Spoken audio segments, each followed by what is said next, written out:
अस्सलामुअलैकुम दोस्तों, welcome back to our channel find Urdu. Bae, BAE bae, जिसका मतलब होता है प्यार का इजहार के लिए इस्तेमाल होने वाला लफ्ज़।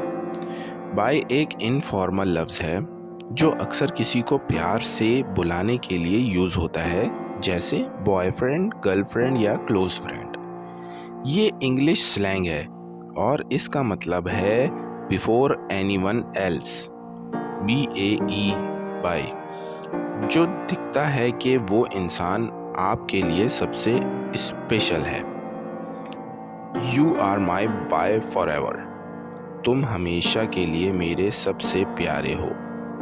तो दोस्तों, बाय का मतलब होता है प्यार या स्पेशल रिश्ते का इजहार, जो अक्सर इनफॉर्मल सिचुएशन में यूज़ होता है बिफोर एनीवन एल्स। उम्मीद है अब आपको बिफोर एनीवन एल्स का मतलब समझ में आ गया होगा।